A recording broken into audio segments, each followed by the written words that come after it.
Today we talk trail with Leah Huss, owner of Huss Brewing.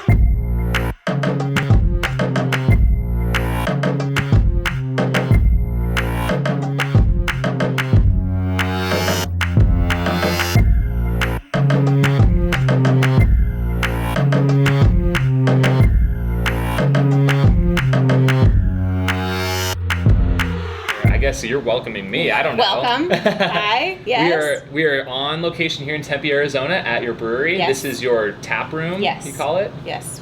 So it's a tap room because we have no food. And so it's not a brew pub. It is actually a production brewery with a tasting room. So right in the back, right behind these taps and these coolers is your actual production facility. Full-on brewery, yes. And I don't know, not a lot of people know this actually used to be a different brewery back in the day called Rio Salado, which I think they closed their doors in 2006.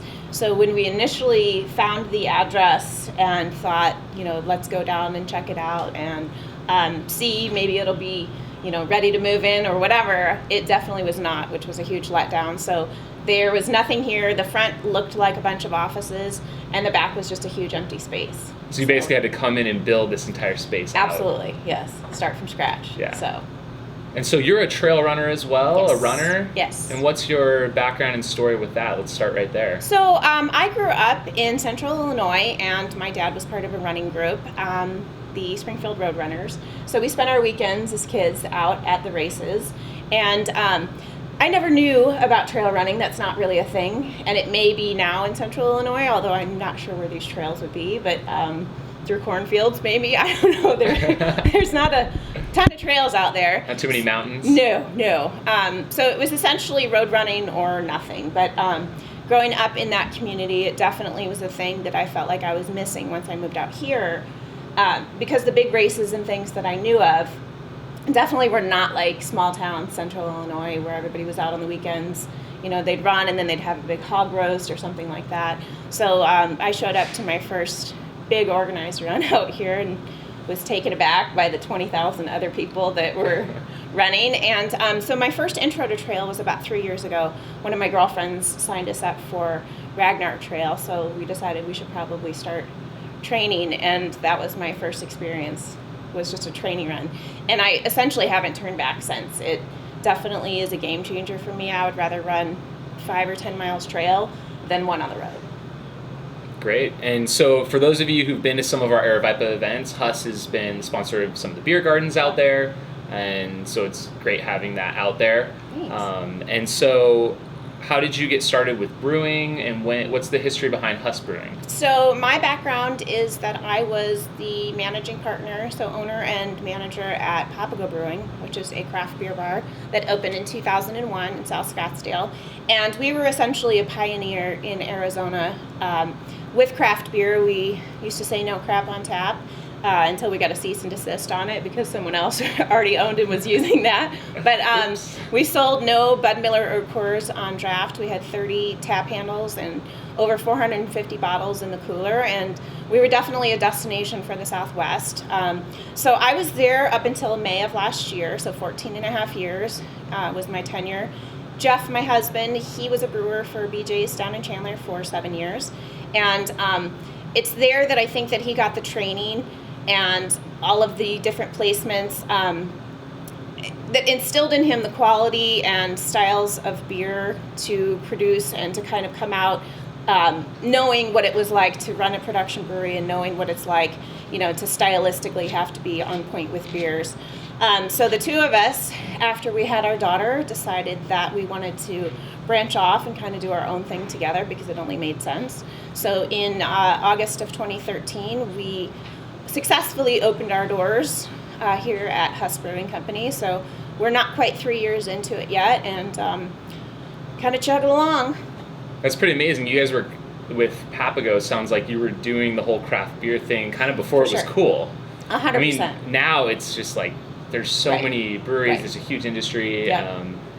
Yeah, that's pretty amazing. And it is. It's hard to kind of differentiate yourself, and it's such a small industry of people. And even with craft beer bars and things, we were friends and still are friends with all of the different craft bars across the country. And the same can be said for breweries. It's definitely a very small industry of people, although it's growing hugely. Back when we were getting started, there were only 1,400 breweries in the United States, and now there's, I believe, over 4,600. And there's something slated in the next 2 years, like 2,000 more to open. Wow. It's madness. And so what makes Huss Brewing different or unique? So I think that, number one, like I said, our kind of veteran status in the industry, the relationships, and also Jeff's training with quality and standards, I think is something that's, huge. Because I think that at the end of the day is going to be where the shakeout is, if there is one. The quality and consistency of beer has got to be there in order for you to be able to continue to grow. Mm-hmm. Now, it seems like trail running, runners love their beers. I do. Why do you think that goes together so well? I don't know. I think about it quite a bit, and I think it just is like a natural thing. I really, nature and beer, and it all kind of just goes together. I don't know. It just feels like it's right. Yeah. So, but let's be honest. As soon as you're done running, it's like, well, yeah. You want a beer, of course. Yeah. Yeah. And I don't know what to attribute that to, but it definitely is a real and natural thing. Yeah. And then you guys like to support other programs, and I know you host a yoga session here. What other kind of activities do you guys do in the community? Those types of things. So we are all about kind of the fit and active lifestyle, if you will. Like I said, I grew up in that community, and my dad was a triathlete, and so in our family it's kind of not a matter of like if you're working out today, it's what are you doing, what's your workout today. So my sister teaches yoga here on Sunday mornings at 9:00, so that's kind of her big thing. And then we are sponsoring a half marathon and 5K in October, but we love to any 5Ks or anything like that we're all about. But the trail running is definitely where my heart and desire are to sponsor. Yeah. Where's your favorite place to run around McDowell. Phoenix? Yeah. The Sonoran Preserve? Yep. Yeah. Yeah. That's awesome. So McDowell Mountain Frenzy. So the night run a couple weeks ago, that's my favorite night run, that loop in through there. I love Santan too. The Santan Scramble, that one's one of my faves. Yeah. We're seeing, I think, more and more women stepping up to try trail running, trying, even ultra distance. I don't know if you've stepped up to that kind of distance yet. My God, no. I don't know. What do you think about that? You probably support awesome. that? Yeah, I'm 100% in on that. I think you can kind of look at it, it's interesting because it parallels what's going on in brewing too, because it's historically has been such a male-dominated field. And so, and I don't know what to say about it. It definitely, I'd love to see more women always going out doing everything. I will tell you that my group of friends is definitely what has empowered me to be able to trail run and to get out there. Super strong group of girls, willing to try anything, everything, whatever. So. Yeah. Do you have a group that you kind of run with normally? Absolutely, train with? Yeah. 100%, yeah. And so they're the ones that got me into. That's the one that I said signed us up for the Ragnar, and so that has. And we do all of the Aravaipa runs together, and that's kind of our thing. And we work out during the week. We actually do a boot camp up at Dreamy Draw during the week, but our weekend preferred exercise is definitely a long trail run. Awesome. Now, what kind of, I'm a small business owner myself, and what kind of challenges have you seen or different things? Oh my gosh. So many.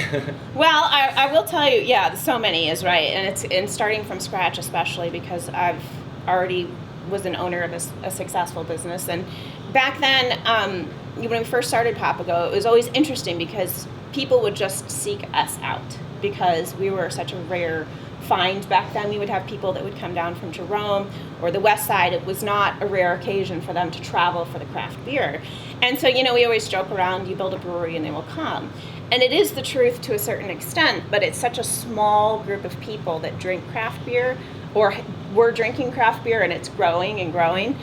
So I think just getting your name out there has been a huge thing for us, although industry people knew who we were. The general public had no idea. And I think it's fair to say probably 90% of Arizona has no idea who Huss Brewing is. So that I think has been the big and major thing, but also in our family, because we are a family and we have a daughter, the big challenge is balancing that lifestyle, the work, the long hours. It's easy to work all the time when you own your own business 24/7. My husband just said this weekend, if it weren't for our family, he would probably be here 80 some hours a week easily, and happily be here. Sure. Because yeah, he loves you what he guys are does. probably both love what you do here. 100%. And it's hard to stop it, and so, I try and set myself up with hours of regularity for her. Mm-hmm. But it's hard. That's a huge challenge too. Now, how have you guys balanced, having a relationship and being in business together? Has that had some issues, or are you guys just rock solid? No, I think that it's really good, and I attribute that to the fact that he's super laid back. Because I'm not. And you're not, so you got it's like a yin and yang. Yeah. Yes. And then I also find when he's having a bad day, I just kind of leave and go do work in the field because I know that, he doesn't need me to kind of ramp it up. But for the most part, it's really good, and it doesn't hurt that I don't actually physically work in this space. My office is next door. Okay. Not that he's not in and out, but we do have your own areas. Yeah, and we see each other more than more normal couples do on a daily basis, but it's definitely because he's easy. Okay. Yeah. And then have you always wanted to own your own business or have been entrepreneurial in nature? I think so. Yeah, it's so my start in this industry is actually via culinary school. Okay. And so that was always my first love growing up. My mom is a phenomenal cook, all of our family phenomenal cooks, and so it took a strange turn for me. I always loved craft beer, even back in the early days. When I shouldn't have been drinking beer. But it parlayed itself into that via the management course and whatnot through school. And so that's how I ended up at Papago. So it kind of, early on, I think I realized, I was not about the system, if you will, and wasn't really into uniforms and didn't really want to have to answer to a lot of people. And, and it's definitely not because I'm a rebel. It just makes so much more sense to me to be independent and do my own thing. Awesome. Should we talk about some of the beer? Yeah, sure. Yeah.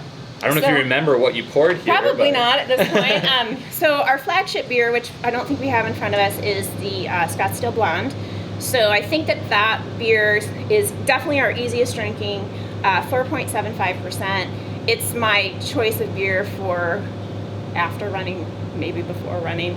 I'm like the world's biggest lightweight, so I like to keep my alcohols low, but I also am kind of a long distance drinker, if you will. I'm in it for the long haul, so that's my beer of choice for the most part on a daily basis. So that's a German style Kolsch, very clean. Ours finishes a little bit sweeter than a lot of Kolsches. So very easy drinking, and I think it came to the right time in that Arizona was missing that style of beer, just something that was relatable, something that's drinkable in the heat, something that's easy. So then, and that differs from like a Hefeweizen, right? For sure. So it's not a wheat beer. It does have a teeny bit of wheat in it, but that is a German style Hef. So it's a totally different yeast strain. It'll have different ingredients, the different malt bill and things like that. So no banana or clove like you would get out of a Hefe. Okay. More grapey. And so then we've got the Sunday Funday, which I think is either that one or maybe this one. So that's I'm just going to drink some while you talk. Do it. So that's our summer seasonal, and we fashioned that off of what the 312 used to be like if you'd ever had that from Goose Island before they sold to Anheuser-Busch back in the day. So that was kind of the summer beer growing up in Illinois. A little bit hoppy, a little bit weedy, but not those traditional German Hefe styles that you would be expecting. So then we have the coffee Kolsch, which that's this one. It's one of my favorites. No, that's the Hustler. The coffee Kolsch is the. I think actually this might have been it. So that's the Scottsdale Blonde, and we take coffee beans and steep them in it overnight, so it tastes and smells like coffee, but it's super light in color. So it's based off the Scottsdale Blonde. So it is the Scottsdale Blonde, and then we just steep the coffee beans in it, hazelnut and that's fantastic. Caramel flavored. Thanks. Yeah, so this one is that's the Hustler, so that's the milk stout. Okay. And that's another one of my favorites, super stylistically on point beer. And then we've got a pale ale called Magic in the Ivy, which is, my husband is a Pearl Jam fan and a Cubs fan. And so that is fashioned after a song that Eddie Vedder wrote for the Cubs. Okay. Called All the Way. And in it he says there's magic in the ivy. And so that was kind of his steal from that. And then our IPA. Mm-hmm. And that's called That'll Do. Do you guys ever do like a seasonal double IPA, or have you not? We have done. So in the gosh, what was it, end of last year? And to last year, first part of this year, we did a beer called Rochambeau. Okay. And it was a double IPA, and it was phenomenal. So we're going to start doing more of that. Now that we've locked in our 5 core beers, we will start doing a little bit more. We've just been running the 2 seasonals now, but we'll have that ability to start throwing in a random batch of beer here and there. We'll just do draft only. Now, I've been really into the IPAs, double IPAs, super hoppy. But lately I've been getting into some of the sours. Do you guys have any plans to do something like that? I personally love the sours. Yeah. I've been to Belgium, and I have toured all of the blending facilities, etc. And I love them, but Jeff hates them. Okay, that's a problem. It also gets a little bit tricky. Because you have to age those for you quite do, a long and it's time. also a lot of the yeasts are super volatile to core beers, traditional beers, and there's a lot of factors of cross-contamination that can occur. And so when you're doing things on a huge scale like we are, it's a very risky proposition, if you will. And so, at some point, I don't want to say never. I would love to see it happen. So we'll see, and we are starting to play around with the barrels a little bit more. Some of the brewers back there are really interested in them, and so I think you'll start to see that. We've got a couple beers coming out in the spring, or in the summertime, for Real Wild and Woody, which is a beer festival that we do with beers on a craft brewers guild. So it has to be a real ale, which is like a cask conditioned beer, a woody, which will be a wood barrel aged, or what was the other one? Real wild, a wild ale. So those funky yeasts. So, but you'll start to see it coming out of here a little bit more. Awesome. I think we have a couple questions. I'll go look them up real quick. Sure. Let's see. I'll point out that we have the hydration urine chart and ultra running. Oh my god, that's hilarious. Oh yeah. Yeah, Mike just made a good point. This is a really good way to tell.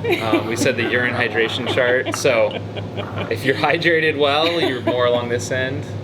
If you're looking like this you're in trouble. hustler, You are in trouble. then you better hydrate. That's awesome. All right, so we have Callie Watata asks, your favorite post-run brew? Like I said, probably the Scottsdale Blonde, just because it is super thirst quenching, if you will. Sure, hydrating and a little bit of low carbs. in alcohol. Yeah. Exactly. Yep. Nice, easy drink. Yes. Well, this is from Tim Plummer. He just asks, why is your Scottsdale Blonde so damn good? That's really nice. So the reason that I think that it's really good is that smooth, sweet tweak on the end of it, I think is really super refreshing, and it's not, I think that with that style of beer and with the lighter beers, you find a lot of that hoppy finish. And I think that people are having a little bit of a hop burnout. Like yourself, you were saying that you're drinking a lot of double IPAs and things.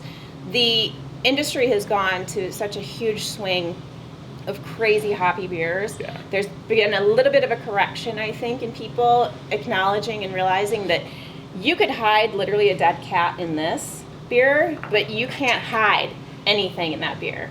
If there's going to be a flaw in that beer, you will taste it right away. And so those are actually the harder beers to brew, or the lighter, The less hoppy ones. Yes, absolutely. Well, I think too, me as a runner and an ultra runner, I'm kind of an extremist, so I'm like, it's more IBUs, like more hops, more alcohol percentage. For sure. That seems better to me, but not always.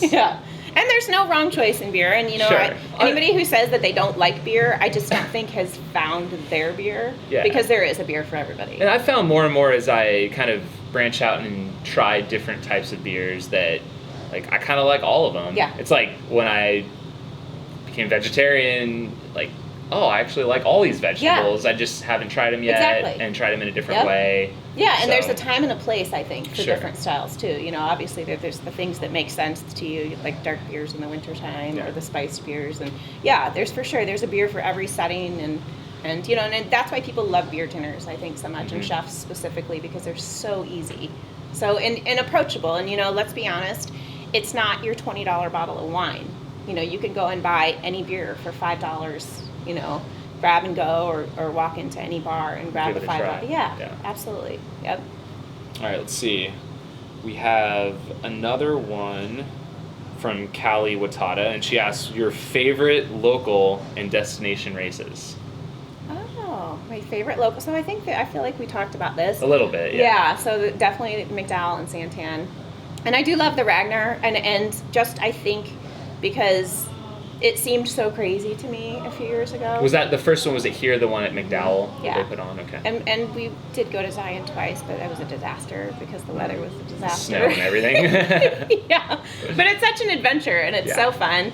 But I will say that I have never had an experience like the Aravaipa runs. The people are incredible, and specifically, because a lot of times there's loops and you've got the ultras, running in the opposite direction of all of us amateurs, but everybody has got such nice things to say, and they're always so encouraging, and and it's usually like right when you need that pick-me-up, you know what I mean? And it really, it's an awesome group. Awesome. All right, this is from Haley Pollock, and she asks, road runners or trail runners, who are the bigger beer drinkers? I think trail. Yeah. For sure, yeah. Like they seem more laid back. Yep. And not so serious about their training. Absolutely. Even though I think a lot of us can be quite passionate about it, but I think we like to. But it's different, you know, and it's almost like the rewards are there. It's not such a crazy, insane, like I remember my dad riding his bike to Chicago. It's the rewards were never there with that group as often, and I think that's what's great about trail runners is that it isn't such a serious lifestyle, whatever, and you do reward yourself, and and I think that's why, to me in general, they seem so much happier. Well, you can't worry about your pace, like what your watch says, because you're on a trail with climbing. Like it doesn't really translate to the roads in the same way. So. Yep, exactly. Yep. And then let's see, you answered a lot of these already.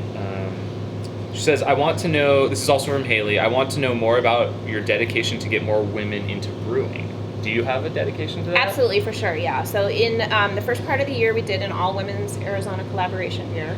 And that was the first of its kind on a big scale. There's been a couple of breweries getting together and doing that.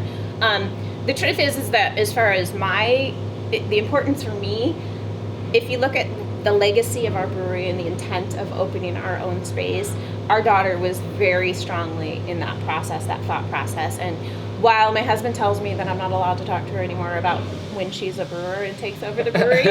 How old is she? She's 5. Okay. It is very strongly in the back of my mind all the time, because it is a bit of a rough place for her right now in that she won't have as many female mentors and things, but on a national scale, there are groups like Pink Boots Society that is getting up and going, and so those women, and there's been a lot of industry veterans, women industry veterans, even although they're few and far between, but they've started that group, and so then different chapters are popping up. In fact, I'm helping to get the local chapter of that up and going, and so at this point I think we have 26 or 27 different breweries from around the state that are looking to be involved. We've got a ways to go, as I think there's 80, maybe 85 by the end of this year that'll be open, so we need to pull some more women in, but it definitely is something that's in the back of my mind. It's been easy for me in that I don't look at it as a hurdle, but for her I don't want it to be a hurdle either. I'd like for it to pave the way for her. Okay. And then any new beers that you can tell us about that are coming up, anything exciting? I mean, we kind of have talked about what's on tap right now. So the Real Wild and Woody beer we're doing a blackberry mojito. Whoa. Yes. And that's a beer? Yes. Yeah. So we're going to age it in bourbon barrels, and fresh raspberries, fresh mint. So we'll see. We've never done it before, so I don't know. That'll be available at that festival? Real Wild and Woody, yeah. And then we'll probably have it on tap here, because you'd have to do the one barrel, huge barrel of it, and then we'll pull everything out and have it on. We're doing a beer for that fest also called Disco Dust, because we do a silent disco at that festival, which is really fun. So it will have edible sparkles in it. What does that even mean? Much to Jeff's chagrin, we are putting edible sparkles. Okay. Yeah. Keep an eye out. Yeah, Dixie Dust. Pixie Dust. Pixie or disco. We're kind of on the, so we'll see which one wins out. So we're doing a whole disco theme store. It's literally just looks like glitter. Yeah, so we'll see. It'll be interesting for sure. What else do we have coming down the pipeline? Oh, it's so terribly far to think out past the summertime. But we will start barrel aging some stuff more, and we do have an awesome beer in the fall called Rice Pudding Porter. So it's really good, and it has a lot of the warm spices and whatnot. So if Jeff has his way, we will do some more traditional German beers. We used to do a Schwartz beer when we first opened, which was awesome, and an Alt beer, and possibly an Oktoberfest. Awesome. So where can they find out more about Huss Brewing and your beers? I mean, obviously the tap Yes. room right here in Tempe. Yep. Social media, so we're on Instagram and Facebook, as well as hussbrewing.com. This year we finally got our blonde and our magic cans into Fry's. So you can pick them up there. The coffee Kolsch is in cans at Albertsons and Safeway, and Quick Trip picked up the blonde and the coffee Kolsch cans. Oh, nice. Yeah, yeah. And then also at probably a lot of different Sprouts, breweries. Bevmo, And Total on Wine, draft, probably a Bevmo. lot of different breweries Uh-huh. all across the state. Yep. Yeah, craft beer bars and beer-centric places around the state. Yep. Awesome. And I think so we're going to do a quick brewery tour as Yep. well today. So, well, thank you to Leah Huss of Huss Brewing. Thank you. For chatting with us this Yeah. morning. And hopefully you guys try out some Huss beer. Yes, please. Yeah.